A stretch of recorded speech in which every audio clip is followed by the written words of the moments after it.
चार भुजा राजसमंद, जिला राजसमंद के चार भुजा गांव में चार भुजा मंदिर में खड़े हैं और मैं यहाँ का इतिहास बता रहा हूँ चार भुजा नाथ का।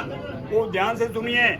भगवान कृष्ण अपने मामा कंस के बंदीगृह में, जहाँ उनके माता पिता को बंदी बनाकर रखे गए थे, उनकी माता के गर्भ से चतुर्भुज विष्णु नारायण के रूप में प्रकट हुए। तो भगवान चतुर्भुज विष्णु भगवान और मूल कृष्ण भगवान, और ये स्वरूप उस टाइम का, जिस टाइम भगवान कृष्ण का जन्म हुआ कालकोटरी मथुरा में, तो देवकी और वसुदेव मूर्छित हो गए कंस के डर से कि अब मेरे बेटे को कंस मार डालेगा। तो भगवान ने पालने में से चतुर्भुज रूप का दर्शन दिया देवकी और वसुदेव को और उनकी मूर्छा तोड़ाई। वो स्वरूप आप हैं, इसलिए आपको चार भुजा नाम से पुकारते हैं अपने देसी भाषा में। चार भुजा, चार हाथ, शंख चक्र गदा पद्म। और दुनिया में सबसे पहली स्थापना भगवान की, इसके पहले कोई स्थापना नहीं सनातन धर्म के ऊपर चलता। भगवान कृष्ण जब गोलोकधाम पधारते, return to Golokdham, then the Uddhavji and all the Gopal Bal requested him, then they cannot live there without him। भगवान कृष्ण गोलोकधाम पधारते, उस टाइम उद्धव जी गोपाल बाल ने कहा कि हम आपके बगैर यहाँ नहीं रह सकते। तो भगवान ने विश्वकर्मा जी को ऑर्डर देके भगवान का प्रतिमा बनवाया। This idol was made by Vishwakarma ji on order of lord Krishna. भगवान कृष्ण ने ऑर्डर देके विश्वकर्मा जी से मूर्ति बनवाया और विश्वकर्मा जी ने मूर्ति तैयार करके पांडवों को दिया।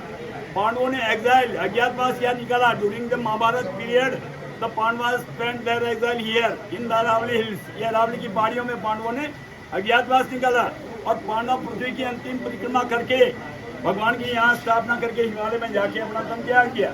इस बात को करीब 5500 साल होने को है ठाकुर जी की स्थापना को।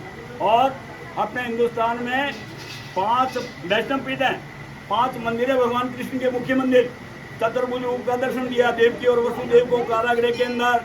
तो चार भुजा गिरिराज उठाया श्रीनाथ जी, कालियवन को मारना था, मुचकंद को जगाना, रण छोड़ के भगे रणछोड़ जी ठाकुर जी, उड़ीसा जगन्नाथ और द्वारकाधीश द्वारिका।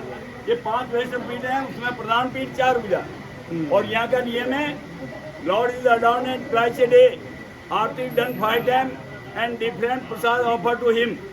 तो इस धाम पर आकर आज हमने यहाँ मनोकामना पूरी होती है और तो हिंदू राष्ट्र स्थापना पे- के लिए हमने यहाँ आशीर्वाद मांगा है। आप भी चार भुजा भगवान से आशीर्वाद मांगे कि हिंदू को, जैसे पांडवों को गवर्नमेंट ने एग्जाइल बनानी पड़ी थी, जैसे हिंदुओं को भागना न पड़े हिंदुस्तान से। ये आशीर्वाद हम यहाँ मांगते हैं।